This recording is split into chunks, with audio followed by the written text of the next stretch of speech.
Hi, I'm Mike. I'm going to give you a lab supervisor training for all the phlebotomists. This is your site set up at your table. You can move these things around. I'm a left-handed person, so I set up in the wrong part of the world for all these right-handed people. I basically have everything set. You can adjust it.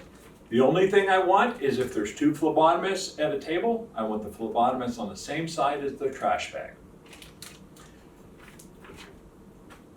You can move these things and adjust them around to benefit you.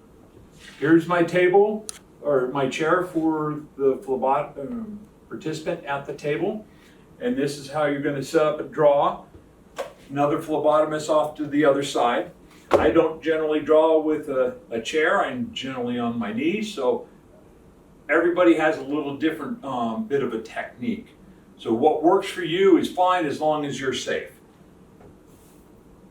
What I want you to do is, we've got flags on the table.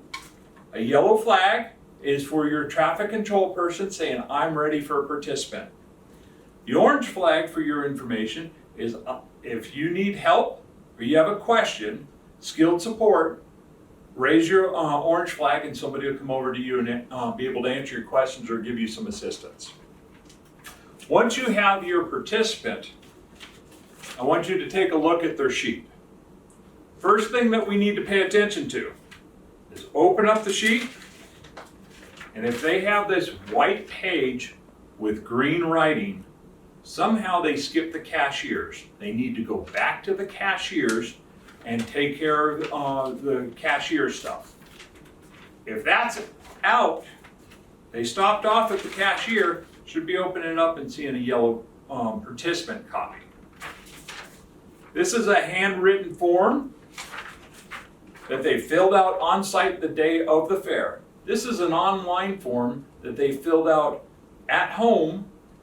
There's a few differences between the two. I'll go over that in just a second. On the online form, what we want to verify is anything in yellow is filled out. If there's something missing on the form that isn't filled out, name, hours fasting, age, and date of birth, 9 Healthcare stops the process, contacts people to get this information so that we can make sure we're actually taking the blood and giving it to the right sample based on their age and their sex. I didn't mention that. Sex is one of them. Age, date of birth, sex, hours fasting. And we want to make sure all that information is filled out there. We're the last of the people looking at the participant and the form together. So if this way we catch something that's missing, like on this form, the age is actually missing, I can hand this back to the participant and have them fill it out for me so that we have the most information. Down on the bottom, they need to have signed it. This has given us permission to draw their blood. If it's not signed, hand it back to them and have them sign it with our pens that we have at the table. If it is signed but it was not witnessed, we can ask them, is this your signature? And we can witness it here at the table. This bottom line for a signature is just stating that they are not going to bill Medicare for this lab draw today. So once we've got this, we'll take this paper off, give them their yellow copy back. We're going to look at the check marks in the box. This is what they're paying for, so that we know, here's a check, I need an SST. This is a blood chemistry. SST is labeled next to it. I want to take my SST and put it out on the table. I need a vitamin D. There are lines down here. The first 4 can be in one blood tube. The next 3 needs to be in another blood tube. Another SST, also labeled off to the side, so I've got a second check mark. As long as I'm putting out my blood tubes in front of me and getting all my equipment, I have less chance of missing a draw. If I've got a hemoglobin A1C, I need a purple. This way, I'm ready, the number one reason we redraw somebody on a successful draw is that they have forgotten to draw a tube. So if we have everything set out in front of us, before the participant is ready, or before we draw, this way we prevent redraws. Have all my stuff set out, take the participant's arm, check the site, find out where I would like to draw. If I'm not happy with the arm that they handed me, check the other arm. They might have a better vein that you see that you're more comfortable with. Once you're ready, you've got the site cleansed, we uncap this needle. This is a one-handed device. We are not going to take this and lay it down on the table. I've got it assembled. I take this cap off. I don't want to lay it down on the table because I'm contaminating the needle. Find my site, draw, take my tubes, fill my tubes, get all my tubes drawn. I'm going to close this with a drawing hand. Do not reach across and close it with the opposite hand. Try to close on the table or jab yourself in the leg. In the event somebody has a needle stick, participant needs to stay at the site with the phlebotomist. Lab supervisor needs to be notified. That's what our orange flags are for. Get my attention. We can come over. We'll deal with the rest of that after that. But we want to keep the participant here at the table. We want to get rid of the needle. If you're laying this down on the table, we still have a great chance of a needle stick. Blood will drip out of the needle and dirty our chucks. If we put it in our sharps container right away, we have less chance of having that problem. Your tubes need to be inverted 8 to 10 times. There is a powder coating on the tubes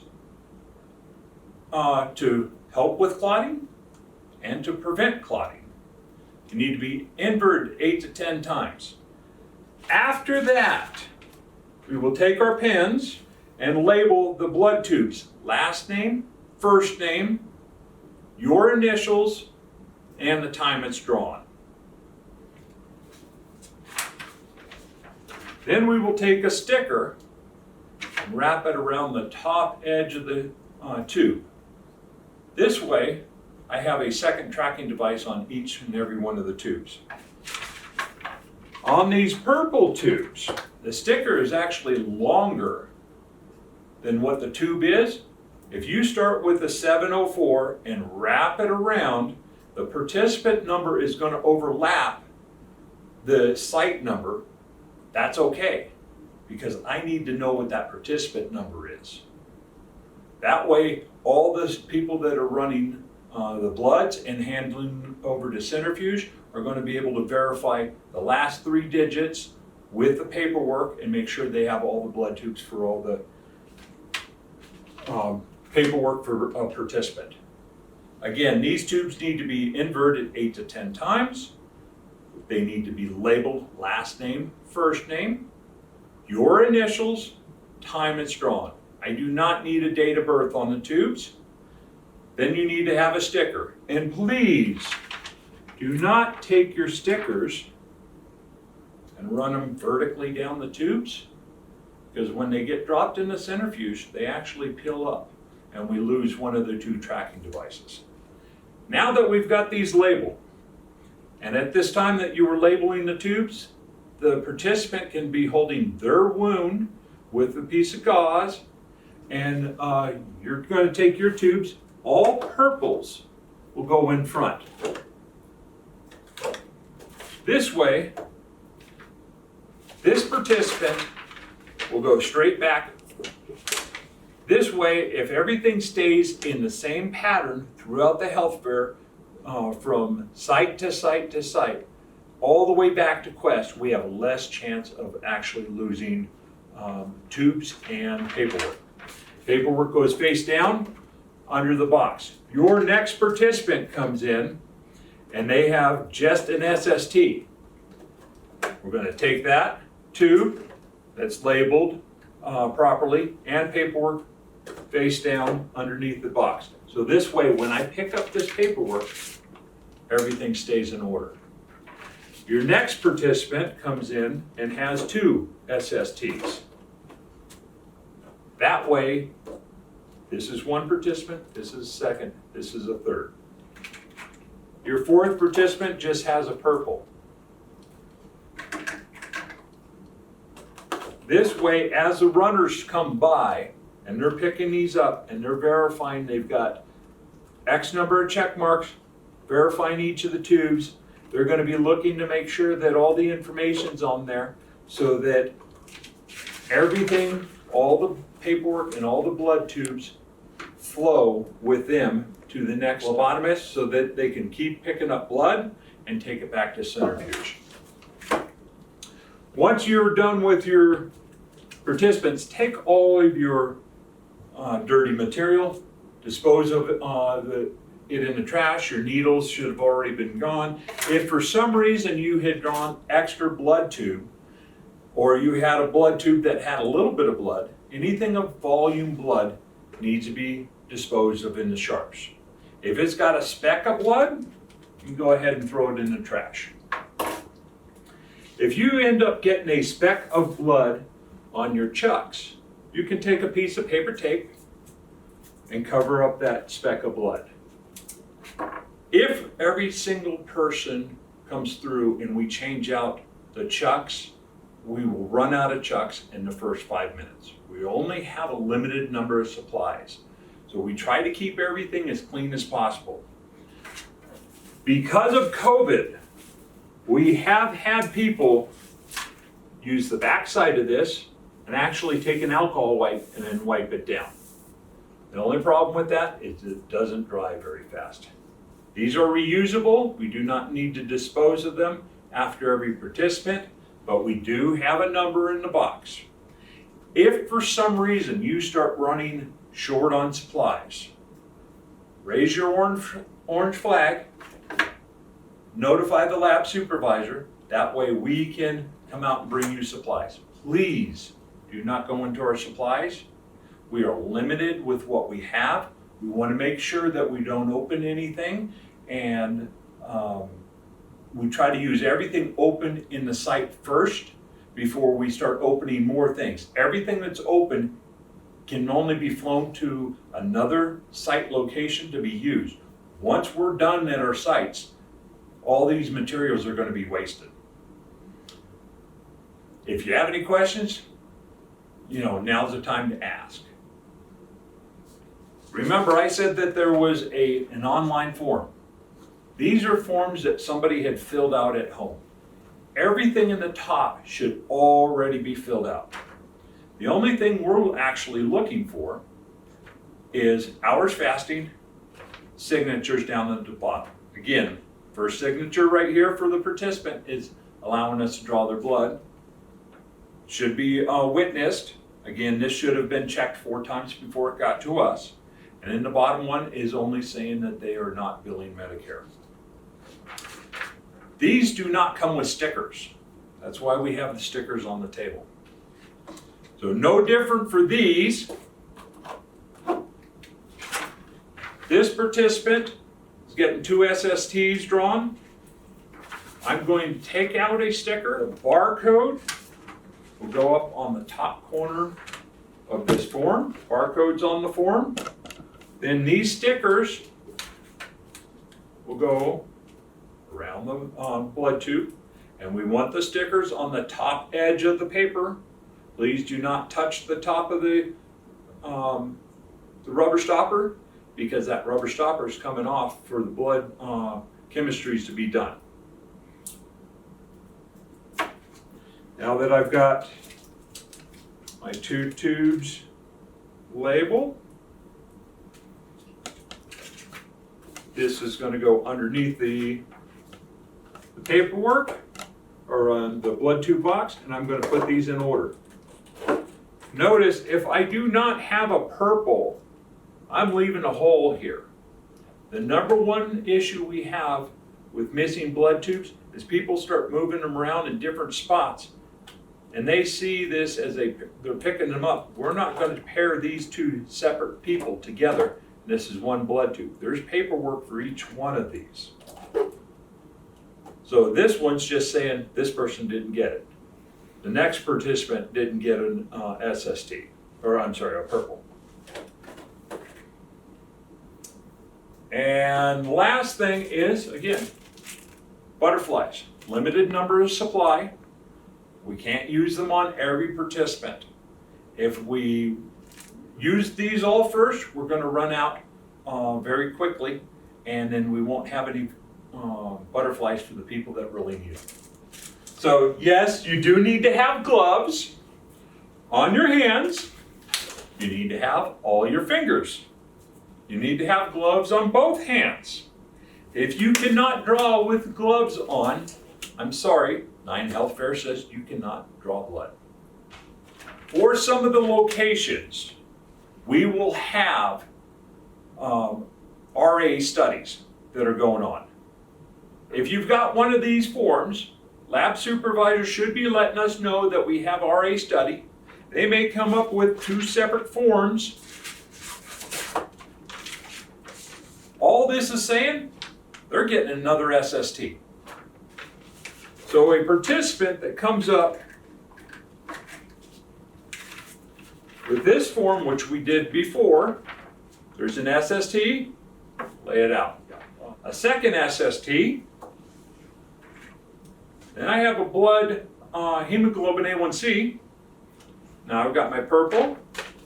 I'm getting an extra tube for an RA.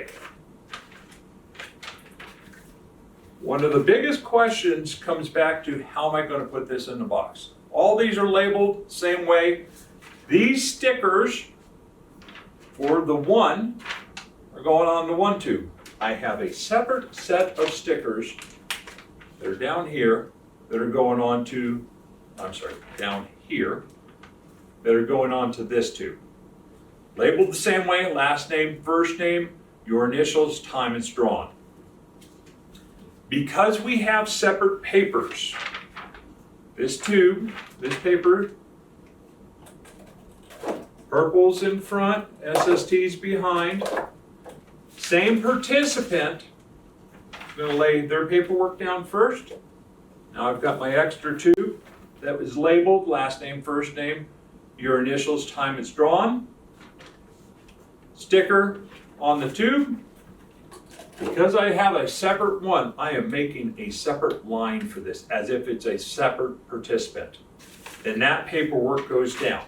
That way, when the runners come by and pick this up and they're going through and they verify it, they see another form for the same participant for the extra SST.